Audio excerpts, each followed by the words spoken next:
Dear students, उम्मीद करते हैं कि जो हमारा पिछला वीडियो था परसेंटेज का बेसिक कैलकुलेशन आप लोग अच्छे से सीख लिए होंगे और विधिवत आपको सारी चीज़ें पता चल गई होंगी।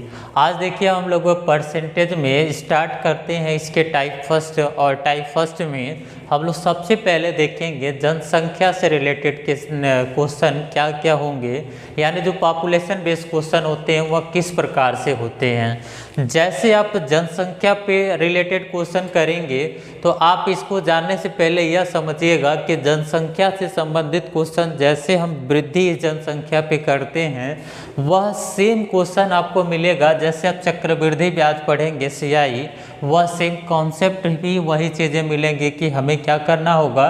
जनसंख्या जैसे अभी कहा जाए कि मान लेते हैं किसी शहर की जनसंख्या यहाँ पे 10,000 है और ये प्रतिवर्ष वो पॉपुलेशन यहाँ पे दिया उसका टोटल 10,000 है, और इस जो रेट से बढ़ रहा है वह रेट क्या है 10% है। आपसे पूछ दिया जाए कि 2 वर्ष बाद यानी 2 ईयर से बाद यहाँ जनसंख्या कितनी होगी, तो आप देखिए कैलकुलेशन क्या करते हैं। जैसे आपको पता है कि जनसंख्या 10% यहाँ पे 10% बढ़ रही है तो इसका 10% निकालेंगे तो 1000 होगा, और यह आप जैसे निकालें अगले साल ये मूलधन का काम करेगा। जैसे आप चक्रवृद्धि ब्याज लेके चलते हैं वैसे पॉपुलेशन भी होगा, यानी एक साल में हमारी जनसंख्या 10,000 से 1,000 और बढ़ गई, यानी टोटल जनसंख्या कितनी हो गई 11,000। अब इसके बाद जब नेक्स्ट ईयर हम लेके चलेंगे तो इसका पॉपुलेशन तो इस पर हम बढ़ाते ही बढ़ाते हैं 10% के रेट से, और इस पर भी 10% के रेट से पॉपुलेशन लेके बढ़ाते हैं, वृद्धि करते हैं, तो टोटल पॉपुलेशन में इंक्रीमेंट कितना होगा तो आप देखेंगे तो 2100 हो रहा है यहाँ पे पॉपुलेशन में इंक्रीज, और यहाँ पहले से जनसंख्या इतनी है तो टोटल जनसंख्या अगर हमें बतानी हो तो हम इसी में क्या करते हैं प्लस कर देते हैं। और यह सेम कॉन्सेप्ट आपको चक्रवृद्धि ब्याज में मिलेगा कि जैसे यहाँ पे प्रिंसिपल दिया होगा, रेट कुछ दिया होगा, टाइम दिया होगा, CI निकालना होगा तो हम ऐसे हम इसको ऐड कर लेते हैं।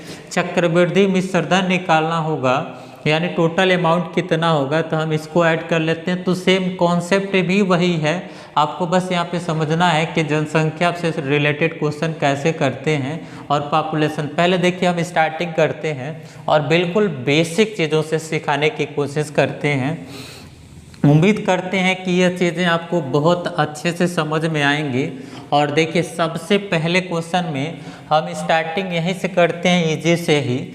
यहाँ लिखा हो कि किसी नगर के जनसंख्या मान लेते हैं 10,000 है और वह 10% के रेट से बढ़ रही हो, तो यहाँ पे 2 वर्ष बाद या 3 वर्ष बाद जनसंख्या क्या होगी। ऐसे क्वेश्चन में आपसे पूछ दिया जाए कि यहाँ जनसंख्या टोटल बढ़ के कितनी हो जाएगी, पॉपुलेशन उसका क्या हो जाएगा।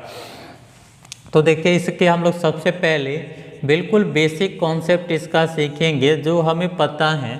बहुत से बच्चों को यह पता होगा कि यह A बराबर क्या होता है। एक फार्मूला लिखते हैं 1 + R/100 और यहाँ लिखते हैं T।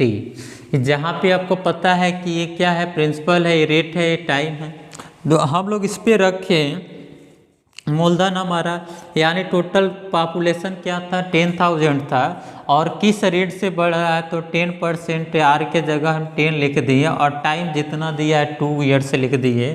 तो अब देखिए जो पॉपुलेशन होगा 10,000 इससे 0 0 काट देंगे, इसको मल्टीप्लाई करके ऐड करते हैं 11/10 होता है। यहाँ 2 ईयर लिखा हुआ है इसलिए इसको 2 बार हम मल्टीप्लाई कर लेंगे। अब जैसे जैसे यह 2 हमारा 0 इस पर डिवाइड कर लेंगे, यहाँ देखिए बचा क्या 100 और इंटू क्या लिखेंगे 1 to 1 ऐसे लेके मल्टीप्लाई करेंगे तो यह टोटल जनसंख्या कितनी हमारी आ रही है 12,100। यह इतनी जनसंख्या हो जाएगी, 12,100 जनसंख्या हो गई। तो ये अभी बिल्कुल बेसिक कॉन्सेप्ट से आप देखें कि जो हमारा एक कॉन्सेप्ट था, फार्मूला था, ये बराबर क्या लिखें P 1 + R/100 और पुस्तक में से लिखे T का होना, इसका होल क्योंकि होल स्क्वायर नहीं होल टू पावर लिखे हैं T। ठीक है। अब देखिए जो सेकेंड कॉन्सेप्ट हमारा होगा पहले तो हम एक क्वेश्चन को पहले जितने भी कॉन्सेप्ट बन सकते हैं सभी कॉन्सेप्ट से सॉल्व करने की कोशिश करते हैं। अब देखिए जो सेकेंड कॉन्सेप्ट हम लेके चले वह ट्री मेथड है। जैसे यह लिया जाए कि यह 10,000 जनसंख्या है, अगर इसमें 10% के रेट से जनसंख्या बढ़ रही है तो आप 10,000 का 10% निकालिए तो यहाँ पे निकल के आएगा क्या 1,000।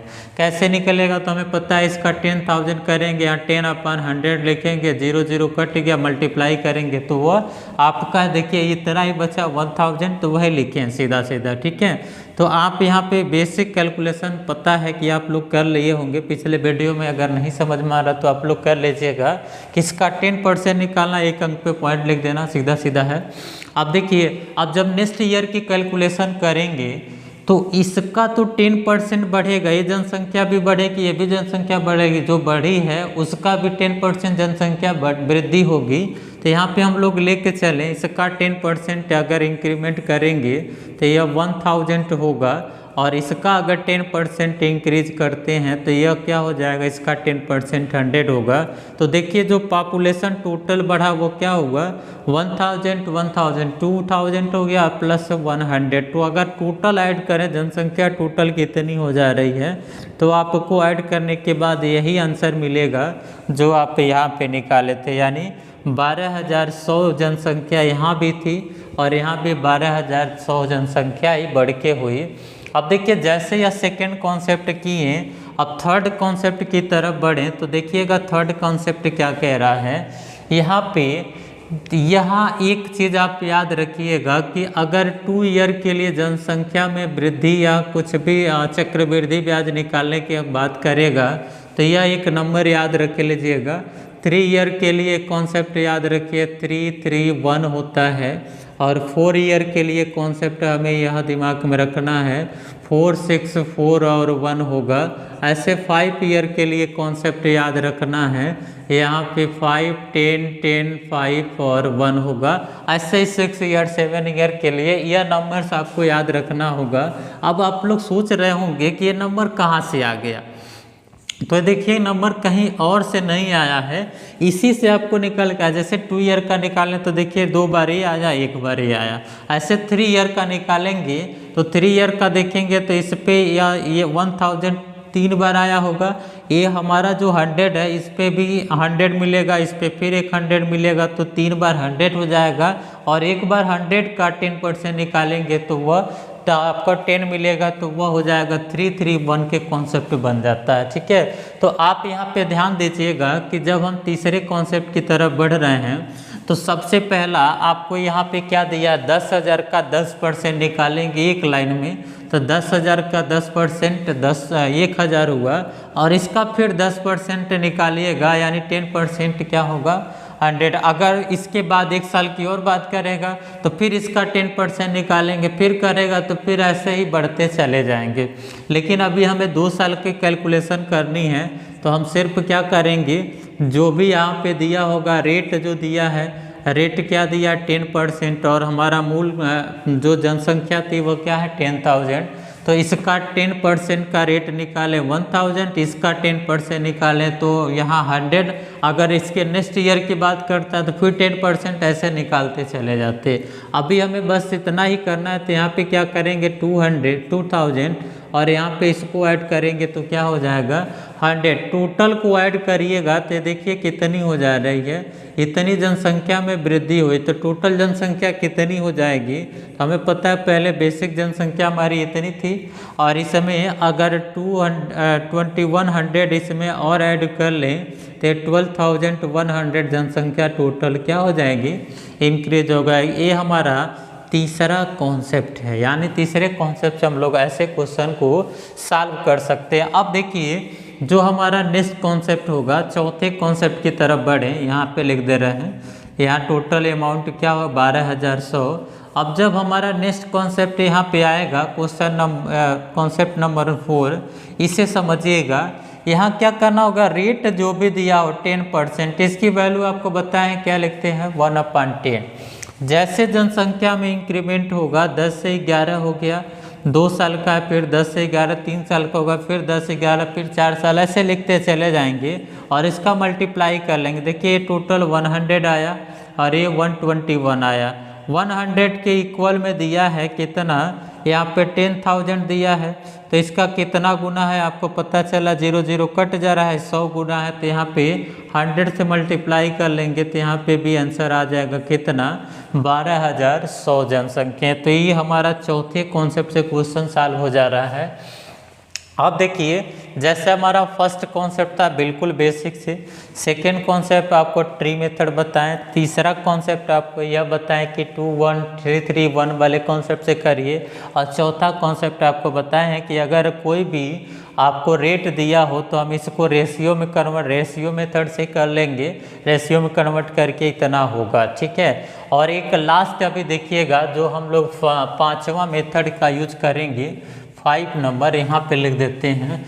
इसमें क्या करेगा, कोई भी बच्चा आप क्या करते हैं, जनसंख्या में पूछा है कि इतने के रेट से इतना 2 साल का जनसंख्या क्या होगा, तो वह कुछ भी ना करके डायरेक्टली क्या करेगा, 10,000 दिया है और इसमें अगर 121% उसको निकाल दे, यानी यहाँ इफेक्टिव रेट आप देखेंगे तो 10% में इसका 10 का इफेक्टिव रेट क्या होगा, 21% होगा। अब 21% इसमें ऐड कर लेंगे तो डायरेक्टली आंसर निकालेंगे, 10,000 इंटू क्या हो जाएगा, 121 इंटू 100। अब देखिए यहाँ पे कट जाएगा, सीधा सीधा आंसर ला देंगे 12,100 रुपया। लेकिन समस्या इस बात का होगा आपसे, ये 21 डायरेक्टली कैसे आया, आप लोग सोच रहे होंगे कि ये 21 कैसे डायरेक्टली आया।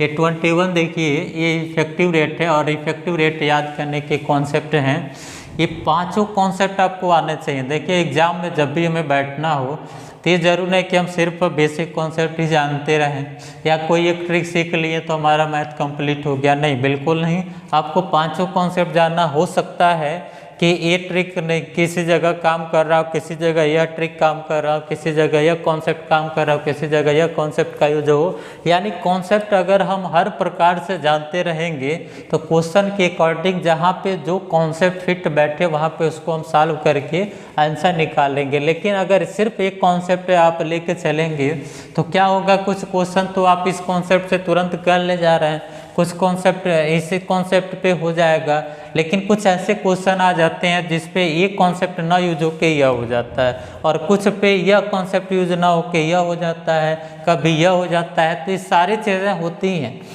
ऐसा नहीं कि हम एक कॉन्सेप्ट जानेंगे तो हमें मैथ नहीं आएगा, बिल्कुल आ जाएगा, क्वेश्चन भी सॉल्व कर ले जाएंगे। लेकिन ये सभी कॉन्सेप्ट बताने का सिर्फ एक वजह है कि अगर आप सभी कॉन्सेप्ट को सीखे होंगे तो कभी कभी ऐसे क्वेश्चन आएंगे कि जहाँ पे एक कॉन्सेप्ट यूज करने से आपका आंसर तुरंत आ जाएगा, और कहीं पे एक कॉन्सेप्ट यूज करने से इससे पहले आ सकता है, और इससे भी पहले हो सकता है कुछ कॉन्सेप्ट पे यह क्वेश्चन आ जाए। लेकिन यह 5 को 5 आप सीखेंगे। आप इसका एक बार स्क्रीनशॉट ले लीजिए, फिर आप लोग देखते हैं कुछ और भी चीज़ें आगे बढ़ते हैं। ये हमारा पहला कॉन्सेप्ट था, ये सेकंड था, ये थर्ड था, ये फोर्थ था, और ये 5वां कॉन्सेप्ट था। अब आपको सीखना यह है कि जैसे हम 21 लिख दिए, ये डायरेक्टली क्यों लिखें। अगर रेट मान लीजिए 5% लिखा हो तो कोई बच्चा यहाँ पे देख के करेगा, ऐसे ऐसे कॉन्सेप्ट यूज करेगा, 5 लिखेगा, यहाँ मल्टीप्लाई करेगा, यहाँ कुछ नहीं करना होगा, वह डायरेक्टली कर सकता है क्या, 110.5% निकाल लेगा, और 110.5% निकालना बिल्कुल आसान है। देखिए यहाँ पे ऐसे डायरेक्ट आंसर लिख सकते हैं, यहाँ इसका ही आंसर होगा। लेकिन ये कैसे हुआ, अब ये 110.5 कहाँ से आ गया, कैसे आ गया, डायरेक्टली 5% रेट दिया, 2 साल दिया, तो आपको यह समझना होगा कि इसका इफेक्टिव रेट कैसे निकालेंगे। तो आप देखिए कि इफेक्टिव रेट निकालने के कॉन्सेप्ट क्या हैं, यह बना हुआ है इसी से, और हम कैसे निकालते हैं। तो जहाँ तक आपको उम्मीद है कि अगर 2 साल का और 3 साल का चक्रवृद्धि ब्याज निकालने की बात करता है तो वहाँ पे कुछ रेट पूर्णांक में दिया होगा, रेट ऐसे दिया होगा 2% दे दिया, 3% दे दिया, 4% दे दिया, 5%, 6%, 7%, 8%, 9%, 10%, 11%। तो कुछ बेसिक कैलकुलेशन आपका होना चाहिए। अब देखिए हम पहले 2 ईयर का इफेक्टिव रेट निकालना सिखाते हैं। अब ये सोच रहे हैं कि इफेक्टिव रेट ये क्या है, ये कौन सी चीज़ है, ये किस चिड़िया का नाम है, इफेक्टिव रेट क्या है, बहुत से बच्चे सोच रहे होंगे। तो आप देखिए यहाँ पे इसको ये समझिएगा, इफेक्टिव रेट कुछ और नहीं होता है। जैसे मान लीजिए 100 है और इसमें हम 10 ऐड करें तो क्या हो जाएगा, 110 हो जाएगा, यानी 110 हो जाएगा। और इसका फिर हम 10% निकालते हैं तो यह सिर्फ 11, इसका 10% 11 होता है, इसमें ऐड करेंगे तो 121 हुआ। तो देखिए टोटल कितने परसेंट बढ़ गए जनसंख्या, तो 21% बढ़ी। तो यही होता है इफेक्टिव रेट, यानी यहाँ से 10% दो लगातार वृद्धि करने के बाद एक बार 10%, फिर 10%, फिर 10% वृद्धि करें तो टोटल कितने परसेंट के इंक्रीमेंट होगा, तो यहाँ देखेंगे तो इसी को हम लोग बोलते हैं इफेक्टिव रेट।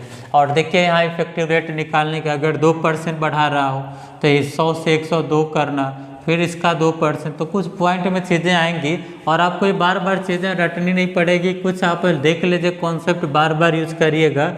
2 ईयर के लिए यह इफेक्टिव रेट होगा, या लिखना है 2r इंटू आर स्क्वायर। अब 2r और r स्क्वायर कहीं और नहीं आया है, अभी आपको यहाँ पे और स्पष्ट हो जाएगा। अगर 3 ईयर के लिए यहीं पे देखेंगे कंपेयर करके तो यहाँ लिखेंगे r स्क्वायर और r क्यूब, जैसे दिया हो 1 साल का तो यहाँ पे 1 2 और 1 2, 3 साल का है तो 3 लिख दिए। और यहाँ पे जैसे 3 साल का है लिखे ना 3 गुणे 3 गुणे 1, और यहाँ पे लिखे हैं 2 गुणे 1, तो यहाँ पे देखिए 2 गुणे 1 यही होगा। और 3 इंटू 3 इंटू 1 लिखेंगे तो यहाँ पे कहीं न कहीं मल्टीप्लाई होगा, तो 3r स्क्वायर, और यहाँ पे 1 से मल्टीप्लाई करेंगे तो सिर्फ वही होगा। यहाँ पॉइंट लग जाती है, यहाँ 2 अंक, यहाँ 2 अंक लिखना कंपलसरी होगा। ऐसे ही यहाँ पे भी 2 अंक लिखना कंपलसरी होगा। अब देखिए इफेक्टिव रेट कैसे निकालते हैं, पहले यहाँ समझिएगा। 2 का इफेक्टिव रेट निकालना तो सिर्फ आपको कुछ दिमाग में यहाँ पे रटना नहीं है, सिर्फ आपको देखना क्या है कि इसका 2 का दोगुना करना और इसका स्क्वायर करना। 2 का दोगुना कितना हो जाएगा, 2 का डबल करिए 4 हुआ, और 2 का स्क्वायर 0 4, यहाँ पे यह लिखेंगे। यहाँ देखिए 2 अंक लिखना, 2 डिजिट लिखना कंपलसरी है, और कंपलसरी है इसलिए हम 2 का स्क्वायर करें तो सिर्फ 4 आता है, लेकिन हम 0 4 लिखेंगे क्योंकि यहाँ पे 2 डिजिट होना कंपलसरी है। अब देखिए 3 का डबल करेंगे 6 होगा, और 3 का स्क्वायर क्या होगा, 0.9 लिखा है, 0.9 लिख लेंगे। अब 4 का करेंगे तो 4 का डबल 8 होगा, और 4 का स्क्वायर क्या होगा, 16 हो गया। ऐसे ही हम 5 का स्क्वायर करें तो यह हमारा 5 का डबल 10 हो जाए, 5 का स्क्वायर 25% हो गया। 6 का डबल करेंगे 12 होगा, और इसका स्क्वायर करेंगे 36 होगा। 7 का डबल करेंगे या 14 होगा, और 14 को स्क्वायर लिखेंगे 7 का तो 49 होगा। ऐसे 16, और देखिए यहाँ पे 64 होगा, यहाँ पे कर लें तो 18 होगा, और 81 लिख लेंगे, सब परसेंटेज ही है। और यहाँ 10 लिखेंगे तो 10 का डबल क्या हो जाएगा, 20 हो गया। और यहाँ पे 10 का स्क्वायर करेंगे तो 100 होगा। देखिए यहाँ पे 1 कैरी आके इसमें जुड़ जाएगा तो टोटल क्या हो जाएगा, 21। यहाँ पे थोड़ा सा दिमाग लगाइएगा, यहाँ 2 अंक ही लिखना है। तो 10 का स्क्वायर करेंगे 100 हो गया। अब 100 हो गया तो 1 आके इसमें जुड़ जाएगा, 10 का दोगुना किए 20 हुआ, और 1 जुड़ गया तो टोटल कितना हो गया, 21 हो गया। 0.00, तो 00 का कोई वैल्यू नहीं है तो सीधा सीधा लिख लेंगे 21% यहाँ पे होगा। ऐसे ही देखिए अगर 11 का हम डबल करें तो देखिए 11 दूना 22 हो गया, और 11 का स्क्वायर 121 होगा, तो हम केवल 2 अंक लिखेंगे, एक इसमें जोड़ देंगे, यानी इसका जो इफेक्टिव रेट होगा 23.21% होगा। ऐसे हम 12 का 13 का 14 का सबका निकालते चले जाएंगे, लेकिन आपको बेसिकली इतनी चीज़ें दिमाग में होनी चाहिए। 2 से लेकर और 11 तक आप एकदम बिल्कुल इसको 1 बार 2 बार 3 बार लिखेंगे तो यह रट जाएंगे, रटना नहीं पड़ेगा। देखिए कुछ है क्या, बिल्कुल आसान तो है, ईजी है। आपको करना क्या, जैसे यहाँ लिखा 4 का इफेक्टिव रेट बताइए, तो अब क्या करेंगे, 4 का डबल किए और उसका स्क्वायर किए, यही तो किए हैं। 5 का इफेक्टिव रेट 5 का डबल किए उसका स्क्वायर किए, 6 का डबल किए उसका स्क्वायर किए, 7 का डबल किए और यहाँ पे स्क्वायर किए, 8 का डबल किए स्क्वायर किए, या 9 का डबल किए स्क्वायर किए। तो क्या है इसमें, कुछ नहीं है, सिंपल है। थोड़ा सा प्रयास करेंगे चीज़ें आपको ऑटोमेटिक रट जाएंगी, एक दो बार लिखते जाएंगे तो इफेक्टिव रेट। ठीक है, अब देखिए 3 ईयर का इफेक्टिव रेट निकालना हो तो 2% के लिए लिखेंगे। यहाँ पे देखिए 2 × 3 करेंगे तो यहाँ ऐसे लिखते हैं 2 × 3 6 हो जाएगा, और 2 का स्क्वायर करेंगे तो 4 होगा, 4 3 जा क्या हो जाएगा 12, और 2 का क्यूब करेंगे तो 08 होगा। तो ऐसे दो दो अंक यहाँ भी लिखना कंपलसरी है। सबसे पहले 2 का क्यूब करिएगा 8 हुआ, 08 लिखिएगा, 2 का स्क्वायर करके 3 गुना करेंगे, 2 का स्क्वायर 4 हुआ, 4 3 12 लिखे हैं, और 2 × 3 लिखेंगे तो क्या होगा 6 होगा, यही लिखे हैं। अब देखिए 3 का हम इफेक्टिव रेट निकालें 3 साल का, तो देखेंगे 3 का स्क्वायर क्या होगा 27 होगा, क्यूब लिखेंगे तो, और 3 का स्क्वायर 9 हुआ, 9 × 3 करेंगे फिर 27 होगा, और 3 का 3 गुना करेंगे तो क्या होगा 9, तो लिखेंगे 9.2727 इसका इफेक्टिव रेट होगा। 4% का निकालना हो तो 4 का स्क्वायर क्या होगा 64, और सॉरी 4 का क्यूब 64 हुआ, और 4 का स्क्वायर 16, और इंटू 3 करेंगे 48 होगा, और 4 का 3 से मल्टीप्लाई करेंगे तो 12 हो जाएगा, तो लिखेंगे 12.4864, यह 4% का इफेक्टिव रेट होगा। ऐसे 5% का इफेक्टिव रेट निकालिए। 5 का क्यूब कितना होगा, तो आपको पता है जैसा कि 125 होगा, तो सिर्फ 25 लिखेंगे, 1 कैरी हो जाएगा। अब यहाँ 5 का अगर स्क्वायर करते हैं तो कितना आता है 25 आता है, और 25 का 3 गुना करेंगे तो 75 हो जाएगा, और 1 कैरी इसमें जोड़ेंगे तो यह 76 हो गया।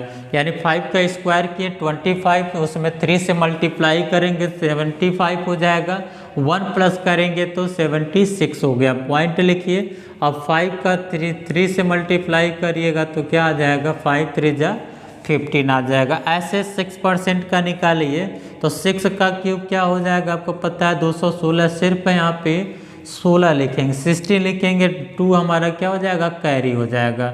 अब देखिए 6 का हम स्क्वायर करेंगे तो 36 हुआ, और यहाँ 3 से मल्टीप्लाई करेंगे तो 108 होगा, और 2 ऐड कर लेंगे इसमें कैरी, तो टोटल कितना हुआ 110 हुआ। देखिए यहाँ पे 110 हुआ, यहाँ पे सिर्फ 10 लिखेंगे, यहाँ पे भी हमारा 1 क्या हो जाएगा कैरी बच जाएगा। अब 6 का 3 गुना करेंगे 18 होगा, और 1 कैरी ले लेंगे तो 19 होगा, तो लिखेंगे 19.1016%। ऐसे हम लोग 6% का निकाल लेंगे। 7% का निकालना हो तो यहाँ पे 343 होगा, सिर्फ 43 लिखेंगे। 7 का आप स्क्वायर करेंगे 49 होगा, और 49 का 3 गुना करिएगा तो 147 हुआ, और इसमें देखिए अगर यहाँ पे 343 से 3 ऐड करेंगे तो 150 होगा। आप सिर्फ 50 लिखेंगे, यहाँ पे 1 कैरी हो गया, और 7 तरीके 21 और 1 लिखेंगे 22। तो ऐसे हम लोग इसका 7 का इफेक्टिव रेट निकाल लेंगे। तो देखिए ऐसे हम 7, 8 का, 9 का, 10 का, सबका ऐसे निकालते चले जाएगा। अब देखिए 8 का निकालें तो 512, तो हम 512 नहीं लिखेंगे, सिर्फ 12 लिखेंगे, और 8 का स्क्वायर करेंगे तो कितना आ रहा है यहाँ पे साइड में करते जाइए। 8 का स्क्वायर 64 हो गया, और यहाँ पे अगर 3 से मल्टीप्लाई करते हैं तो 18 दूना 192 हुआ, और 5 इसमें जोड़ लेंगे तो 97 हो जाएगा। तो यहाँ 5 नहीं रहने देंगे, यहाँ 97 लिखेंगे। अब देखिए बच्चा क्या, यहाँ पे 1 कैरी बचा, तो यहाँ पे 8 तरीके 24 और 1 हम हासिल उसमें से जोड़ लेंगे तो 25 दशमलव क्या हो जाएगा 9712 यह हो जाएगा। अब 9 का हमें निकालना हो तो देखिए 9 का क्यूब कितना होगा, तो यह आपको पता होना चाहिए 729 होता है, सिर्फ 29 लेंगे, 7 कैरी हो गया, 29 लिख लिए। अब 9 का स्क्वायर हमें पता है 81 हुआ, 3 से मल्टीप्लाई करेंगे तो यह इतना होगा, और 7 ऐड कर लेंगे तो 250 हुआ, सिर्फ 50 ले लेंगे यहाँ से, यहाँ 2 कैरी हो जाएगा, और 9 का 3 गुना 27, और 2 जोड़ लेंगे 27, 2 कितना हो गया 29। तो देखिए इसका ये आ जाएगा। ऐसे 10% का आप निकालेंगे तो एक यहाँ पे 33 दशमलव क्या आ जाएगा 1%। ऐसे निकालेंगे तो ये चीज़ें मिलेंगी, आपको मिल जाएगा। तो ये सीधा सीधा क्या है कि आपको बहुत ज़्यादा नहीं रटना है, इतनी चीज़ें आपको पता होनी चाहिए कि टू ईयर का इफेक्टिव रेट और 3 ईयर का इफेक्टिव रेट अगर पूर्णांक में कोई वैल्यू दिया हो तो हम लोग इसका इफेक्टिव रेट बिल्कुल 2-3 बार लिखेंगे तो ये दोनों रट जाएंगे। जिससे फ़ायदा क्या होगा, चक्रवृद्धि ब्याज के क्वेश्चन या आप यहाँ परसेंटेज में पढ़ रहे हैं, यहाँ पॉपुलेशन से रिलेटेड क्वेश्चन मात्र कुछ सेकेंड में कर देंगे। अब कैसे होगा, पहले इसका एक बार स्क्रीनशॉट ले लीजिए आप लोग और प्रयास भी करिए कि कैसे चीज़ें हम सॉल्व करें। तो यहाँ स्क्रीनशॉट लेने के बाद आप देखिएगा हम इसका यूज कैसे कर रहे हैं और किस प्रकार से हम लोग क्वेश्चन को बहुत कुछ सेकेंडों में सॉल्व कर रहे हैं। और ये जरूरी नहीं कि हम ये कसम नहीं खाए हैं कि हम एक ही इसी कॉन्सेप्ट पे क्वेश्चन कराएंगे, ऐसा कुछ नहीं है। और ना आप कसम खा लीजिए कि नहीं हम तो अब एक इफेक्टिव रेट जान गए हैं, बाकी कोई और कॉन्सेप्ट ही नहीं यूज करेंगे, हम इसी से करेंगे। तो ऐसा भी नहीं करना है आपको। ये जहाँ पे जो चीज़ें जैसे फिट हो उस पर वही कॉन्सेप्ट यूज करिए तो बेहतर होता है। आप देखिए जैसे यहाँ पे हमें निकालना हो, किसी शहर के जनसंख्या दे दिया जाए, यहाँ पे मान लेते हैं शहर के जनसंख्या 8000 है। यहाँ सिंपली यह दिया है कि एक शहर है जिसकी जनसंख्या यहाँ पे 8000 लिख दिया गया है और यह प्रतिवर्ष यहाँ पे 4% के रेट से बढ़े तो 2 वर्ष बाद जनसंख्या में कितनी वृद्धि हो जाएगी, ऐसे क्वेश्चन दिया है। तो आप करेंगे क्या, आप 8000 का कितना परसेंट निकालेंगे। तो आपको पता है कि यहाँ पे 4 का इफेक्टिव रेट 2 ईयर का क्या होगा, तो आपको पता है यहाँ पे बताया ना कि 8 दशमलव क्या लिखते हैं, यहाँ पे 8 पॉइंट लिखेंगे 16% और यहाँ पे परसेंट की वैल्यू हटाते हैं, यहाँ 00 लिखते हैं। ये देखिए ये हो जाएगा, मल्टीप्लाई करिएगा तो 8 से यहाँ पे मल्टीप्लाई करेंगे तो यहाँ पे 8 6 जा क्या हो जाएगा 48 और 8 1 जा 8 होगा और 4 इसमें ऐड करेंगे तो क्या हो जाएगा 12 हो जाएगा। 8 8 जा 64 हो गया और 1 ऐड करेंगे तो यह हो जाएगा। देखिए यहाँ पे कहीं कहीं 0 भी है, ये 2 डिजिट पे पॉइंट है तो इतनी जनसंख्या में क्या हो जाएंगी, इंक्रीमेंट हो जाएगा। तो आप करेंगे कि जनसंख्या हमारी 632.8 बढ़ गई। तो टोटल जनसंख्या अगर पूछ दे कि इतना हो गया तो आप क्या करेंगे, 8000 है और 632.8 बढ़ गया तो टोटल जनसंख्या हो गया 8632.8। ये टोटल जनसंख्या में इंक्रीमेंट होगा। आपको बस बेसिक चीज़ें दिमाग में रखनी है कि टोटल जनसंख्या इफेक्टिव रेट पता है, तुरंत कर लेंगे। अभी बताइए अगर आपसे यह बोला जाए, यहाँ पे जनसंख्या लिख दिया जाए 40,000 है, ठीक है, और रेट आपको दे दिया जाए इफेक्टिव रेट 6 है, 2 साल का ब्याज निकाले तो आप कितना समय लगाएंगे। यहाँ लिखेंगे डायरेक्टली 40,000 और यहाँ पे 6 का इफेक्टिव रेट पता है कितना है, तो 6 का पता है 6 दूना 12 दशमलव क्या लिखते हैं 36। यहाँ लिखेंगे 12.36 बट्टे क्या लिखेंगे 100। 00 कट गया, ये 2 0 इस पॉइंट को हटा देगा, यानी पॉइंट है तो इस पॉइंट को ख़त्म करने के लिए 2 0 हटा दिए, मल्टीप्लाई कर लेंगे तो देखिए 4 6 के 24, 4 3 12 2 14, 12 चौको 48, 1 49, इतनी जनसंख्या में वृद्धि हो जाएगी। तो अगर टोटल जनसंख्या पूछता है तो हम लोग क्या करते हैं, जो मूल जनसंख्या 40,000 इसमें 4,944 जोड़ लेंगे तो ये हो जाएगा 44,944 जनसंख्या ही आपका आ जाएगा। लेकिन यह भी आपको थोड़ा सा टाइम टेकन लग रहा है और भी इजी करना चाह रहे हैं तो आपको यह पता होना चाहिए कि जनसंख्या टोटल अपने आप में 100% है। तो अगर जनसंख्या पर पूछ रहा है कि टोटल कितना वृद्धि हो के कितनी हो जाएगी तो आप करेंगे क्या, 6 का इफेक्टिव रेट पता है, इसी में आप 12.36% जोड़ के इसको डायरेक्ट आंसर निकाल सकते हैं। तो देखिए यह सेम क्वेश्चन का आंसर ऐसे आ जाएगा 112.36 बट्टे 100। यहाँ 0 0 कट गया, यहाँ पे यह पॉइंट इन दो 0 को काट दिया, मल्टीप्लाई करेंगे तो सेम यह आंसर आ जा रहा होगा। देखिए गुणा करके क्या है 44,944 44 आया। तो आप ऐसे क्वेश्चन को डायरेक्टली सॉल्व करते चले जाएंगे। लेकिन यह ज़रूरी नहीं कि सिर्फ हम इसी कॉन्सेप्ट का यूज करेंगे। अगर मान लीजिए आपके सामने जनसंख्या कुछ ऐसे आ जाए, यहाँ पे लिखा हो 12 से 1/2% के रेट से बढ़ रही है, तो हम 12 से 1/2% का इफेक्टिव रेट तो निकाल नहीं पाएंगे। तो इसके लिए हमें कॉन्सेप्ट कौन सा यूज करना है, तो आपको बताएं रेशियो मेथड। यानी रेशियो मेथड क्या है कि 12.5% या 12 से 1/2 को हम लिखते हैं क्या 1/8 है। यह परसेंटेज के स्टार्टिंग वीडियो से आप पता चल जाएगा कि कैसे हो रहा है, आप लोग प्रैक्टिस कर लीजिएगा। अब देखिए 12.5 को हम 1/8 लिखें तो 8 से जनसंख्या 1 बढ़ जाएगी तो 9 लिखेंगे, फिर 8 से 1 बढ़ गई तो 9 लिखेंगे। 8 टाइम 64 हो गया, बड़ा यहाँ पे रेशियो क्या हुआ 81 हो गया। 64 के बराबर लिखा है कितना 40,000 जनसंख्या है, तो 1/40,000/64 लिख देंगे। अब यहाँ 4 से काटेंगे 16 बार में, यह 0 0 हुआ, फिर 4 से काटेंगे 4 0 होगा ना, यहाँ पे 4 से काटेंगे तो 25 00 और यहाँ पे 4 हुआ, फिर 4 से काट देंगे 4 छक्के 24, 1 बचा 4 और 2 5, लगभग ऐसे आएगा। आप मल्टीप्लाई कर देंगे 625, तब भी आंसर आपका वही निकल के आएगा जो आप पहले क्वेश्चन का आंसर निकाल रहे थे। तो अब देखिए ऐसे अगर पॉइंट में वैल्यू दिया हो, परसेंटेज में ऐसे कोई परसेंटेज आ जाए, तो इस वाले कॉन्सेप्ट का हम यूज करेंगे जब इस तरह का कुछ आएगा। और कुछ ऐसे क्वेश्चन आ जाएंगे जिसमें परसेंटेज इस तरह का 2%, 3%, 4% दिया हो, तो तब हम यह ना यूज करके हम कौन सा यूज करेंगे, यह वाले कॉन्सेप्ट यूज करेंगे। तो इस प्रकार से हम लोग जनसंख्या में वृद्धि को आसानी से निकाल सकते हैं। अब देखिए जैसे हम जनसंख्या में वृद्धि को आसानी से निकालना है, कितना परसेंट बढ़ रहा है, इतना परसेंट घट रहा है।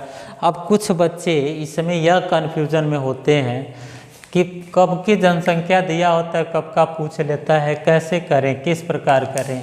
तो देखिए कुल मिला जुला के अगर प्रेजेंट की जनसंख्या है, मान लीजिए वर्तमान में किसी शहर की जनसंख्या इतनी दी है और 2 साल बाद पूछेगा, तो आप तो जाहिर सी बात आप ऐसे करेंगे, ठीक है, इस रेट से ऐसे निकाल लेंगे। लेकिन यहाँ पे यह जनसंख्या 9 देखिए, कभी दे देगा कि एक शहर की जनसंख्या 12.5% के रेट से बढ़ रही है और वर्तमान में या 2 साल बाद जनसंख्या बढ़ के इतनी हो जाती है, कितनी यहाँ पे लिख दिया जाए, यहाँ 16,000 या 200 जनसंख्या मान लीजिए इतनी हो जाती है, ठीक है। और पूछा जाए कि यहाँ जनसंख्या नहीं दिया है, क्या होगी, पहले जनसंख्या 2 साल पहले क्या रही होगी। तो आप करेंगे क्या, रेट पता है 12 से 1/2 को क्या लिखते हैं 1/8 लिखते हैं, 8 से 9, 8 से 9, तो यहाँ पे यह हुआ। तो पहले जनसंख्या पर नहीं पता है, बाद वाली पता है, बाद वाला जनसंख्या हमारा क्या होगा। आप यह खुद गेस करिए कि यह पहले की जनसंख्या इसमें कौन होगी, यह होगी, क्योंकि पहले जनसंख्या कम रही होगी, बाद में क्या हो गए, बढ़ गए। तो जिसके बराबर करना है वह आपको दिमाग में रखना होगा कि अगर जनसंख्या बढ़ रही तो पहले कम रही होगी, बाद में बढ़ गई। तो इसके बराबर 16,200 दिया है, तो एक बराबर इससे काटेंगे, 2 बार में कट जाएगा, यहाँ गुणा कर लेंगे 200 से, तो पहले की जनसंख्या तुरंत निकाल के लेके आ जाएंगे 12,800 पहले जनसंख्या रही होगी। लेकिन यह सब चीज़ें आपको पहले से पता होनी चाहिए। अब देखिए इसी क्वेश्चन में ऐसे भी उलझाया जा सकता है कि लिखा होगा कि वर्तमान में जनसंख्या 2 साल पहले कितनी थी। तो वर्तमान जनसंख्या अगर इतनी है तो 2 साल पहले क्या रही होगी, आप बताइए, खुद बताइए। वर्तमान जनसंख्या यानी जनसंख्या में वृद्धि हो रहा है तो 2 साल पहले कम रहा होगा, अब वर्तमान में क्या हो गई, बढ़ गई। तो किसके बराबर किसको करना है इसमें कन्फ्यूजन मत होइएगा। बस इतना जाने कि जनसंख्या में अगर इंक्रीमेंट कर रहा है, वृद्धि कर रहा है, तो वर्तमान में जनसंख्या अगर ज़्यादा है तो पहले कम रही होगी, या आप फ्यूचर में अगर जनसंख्या अधिक दिया है तो प्रेजेंट में जनसंख्या क्या होगी, कम होगी। तो किसके बराबर क्या करना होगा आप इससे स्पष्ट निकाल सकते हैं कि कब क्या चीज़ें करनी है, ठीक है। तो आप लोग इसको प्रैक्टिस करिएगा, चीज़ें बिल्कुल आसान हो जाएंगी और बहुत ही इजी तरीके से आप क्वेश्चन को सॉल्व कर ले जाएंगे। तो ये उम्मीद करते हैं कि ये सब चीज़ें आप 1-2 बार प्रैक्टिस करेंगे तो आपको एकदम बिल्कुल क्लियर होंगी। लेकिन जब तक प्रैक्टिस नहीं करेंगे या ऐसा कुछ नहीं है कि हम लोग क्या किए बिना प्रैक्टिस की क्वेश्चन देख के बता ले जाते हैं, और कोई भी बच्चा ऐसा नहीं है कि बिना प्रैक्टिस का क्वेश्चन क्या करे बहुत जल्दी से कुछ सेकंड में कर जाए। उसके लिए आपको प्रैक्टिस करने की ज़रूरत है, और जब तक नहीं करेंगे तब तक क्या होगा, टाइम तो लगेगा ही लगेगा, आप उसमें कन्फ्यूजन भी रहेंगे कि कौन सी चीज़ें क्या करें। यह तो हमारा फर्स्ट टाइप का क्वेश्चन था कि जनसंख्या में इंक्रीमेंट हो रहा है या डिक्रीज हो रहा है तो क्या करें। लेकिन यहाँ देखिए क्वेश्चन कुछ ऐसे आता है, लिखा होगा, एक बहुत शानदार क्वेश्चन यहाँ मिलता है। एक शहर की जनसंख्या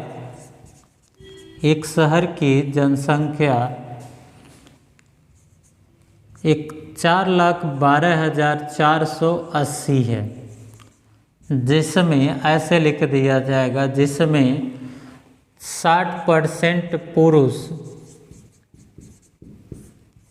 तथा शेष महिलाएं हैं, ऐसे लिख दिया जाए, तथा शेष महिलाएं हैं। पुरुषों का, यहाँ पे क्वेश्चन में आगे बढ़ाएगा, पुरुषों का 80% और कामा दे दे महिलाओं का 70% जनसंख्या साक्षर है। तो निरक्षर, ऐसे क्वेश्चन में पूछा जाएगा, निरक्षर व्यक्तियों का प्रतिशत बताएं।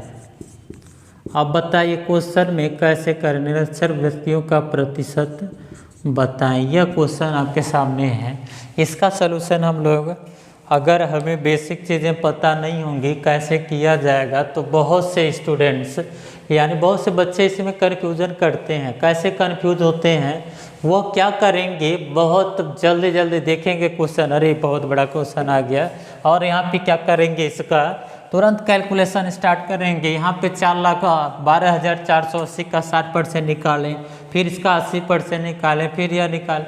तो ऐसे क्या होगा कि वह कितना भी एक्सपर्ट होगा, मैथ कितना भी उसका एक्सपर्ट होगा, फिर भी आप जो कॉन्सेप्ट समझ लेंगे उससे जल्दी नहीं कर पाएगा। और वह कॉन्सेप्ट क्या है यह समझिएगा। किसी भी शहर की जनसंख्या परसेंटेज में क्या होगी, आपको कल ही डिस्कस किए थे वीडियो में, पिछले वाले वीडियो में।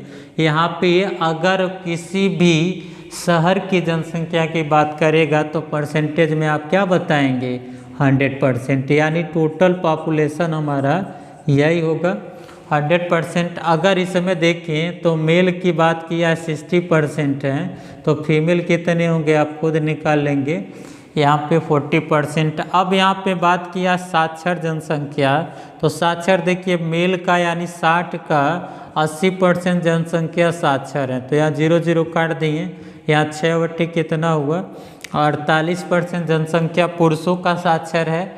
महिलाओं का ही निकाल लीजिए 40 का 70%, ऐसे निकालेंगे तो यह देखिए 0 कट गया, 7 चौको 28, यानी टोटल जनसंख्या कितनी होगी, तो 8 8 16 हो गया, और 6 और यहाँ पे 1 7, यानी 76% जनसंख्या क्या हो गई, साक्षर हो गई। तो निरक्षर व्यक्तियों का प्रतिशत निकालना है, तो आप क्या करेंगे, टोटल 100% जनसंख्या थी, 76% साक्षर हो गई, तो 24% जनसंख्या क्या होंगी, निरक्षर होंगी। आपको सेकंड में बता ले जाएंगे, यहाँ कोई कैलकुलेशन नहीं करना है, बिल्कुल सिंपल ही समझना है। यह केवल आपको उलझाने के लिए डाटा दिया होगा, आप यह जानिएगा ये डाटा कितने % के बराबर होगा, 100% के। इसमें मेल कितने होंगे 60%, तो फीमेल कितनी होंगी 40%। अब आप साक्षर निकाल लेंगे, निरक्षर का परसेंटेज निकल जाएगा। अब देखिए एग्जाम में अगर हम थोड़ा सा प्रैक्टिस और करें तो आपको ये भी लाइन लिखने की ज़रूरत नहीं पड़ेगी। कैसे नहीं पड़ेगी, तो यहाँ पे देखिएगा, इस लाइन को लिखने की आवश्यकता क्यों नहीं पड़ेगी। आपसे पूछा क्या है, यहाँ पे साक्षर की जनसंख्या नहीं पूछा, क्या पूछा, निरक्षर का। ध्यान दीजिएगा, जो चीज़ें पूछे उसी पे टारगेट करिए। देखिए क्वेश्चन का टाइम कितना कम हो जाएगा। निरक्षर व्यक्तियों का प्रतिशत, तो निरक्षर में आप यह सोचिए कि अगर पुरुष या महिलाएं हैं, पुरुष का अगर 80% जनसंख्या साक्षर हो तो निरक्षर कितने होंगे, आप बोलिए हाँ या ना, 20% होंगे? हाँ बिल्कुल होंगे, क्योंकि 80% जनसंख्या अगर पुरुषों का साक्षर होगा तो निरक्षर कितने होंगे? 20%। तो आप 60 का 20% निकालिए, देखिए कितना हुआ, यहाँ पे 12 हुआ। ठीक, अब महिलाओं का देखिए 70% जनसंख्या अगर साक्षर है तो निरक्षर कितनी होंगी? 30%। तो आप 40 का 30% निकाल लीजिए, और यहाँ पे देखिए दोनों का कितना आया? 12 आया। 12% पुरुष 12% महिला, टोटल निरक्षर कितने हैं? 24%, यानी 24% निरक्षर जनसंख्या आ गई। जो पूछ रहा उसको आप टारगेट करिए कितना समय लगेगा, आप खुद कैलकुलेशन करेंगे तो आपको पता चल जाएगा कि हमारा समय कितना बच रहा है। तो आपको बस इतना ही करना है, मेल फीमेल लिखना है। इसका अगर 20% दिया, डायरेक्टली भी आप लिख सकते हैं 20%, आपको बताया 1 अंक पे पॉइंट लिख के करना है डबल। इसका 30% यानी 1 अंक पे पॉइंट लगा के ट्रिपल कर लेना है, जोड़ लेंगे तो यहाँ 24 आ जाएगा। तो आपको ये लिखने की आवश्यकता नहीं पड़ेगी, डायरेक्ट क्वेश्चन देख के आंसर बता सकते हैं। या कोई जादू नहीं होगा, या प्रैक्टिस होगा जो क्वेश्चन देखते ही आंसर आ जाए। ठीक है, तो इस प्रकार के भी क्वेश्चन आपको एग्जाम में मिलते हैं, थोड़ा सा प्रयास करिएगा, क्वेश्चन को आप इजीली कर ले जाएंगे। अब देखिए क्वेश्चन अगर हम ऐसे लिख दें, यह जनसंख्या कुछ बदल दिया जाए, यहाँ लिखा जाए 14 एक, यहाँ पे लिख दें 3,80,500 जनसंख्या है, इतनी जनसंख्या है, जिसमें से पुरुषों का इतना है, महिलाएं इतनी हैं, और लिखा जाए पुरुषों का यहाँ पे 50% जनसंख्या विवाहित हैं, विवाहित हैं। तो पूछेगा यहाँ पे क्वेश्चन सब हटा देगा, यहाँ थोड़ा आपको सोचना, रीजनिंग टाइप के क्वेश्चन होंगे। यहाँ अविवाहित व्यक्तियों का प्रतिशत क्या होगा? अविवाहित व्यक्तियों का प्रतिशत क्या होगा? तो इसके लिए देखिए क्या करना होगा, आप यहाँ सोचिएगा कैसे निकालेंगे। तो जैसे कि हम वैसे ही करना, जैसे 100% टोटल जनसंख्या है, मेल कितने हैं 60%, तो फीमेल कितने होंगे 40%। अगर मेल का 50% मतलब इसका आधा, हाफ, इतने विवाहित हैं, तो ये बताइए अगर 30% पुरुष विवाहित हैं तो महिला भी क्या होंगी? 30% विवाहित होंगी।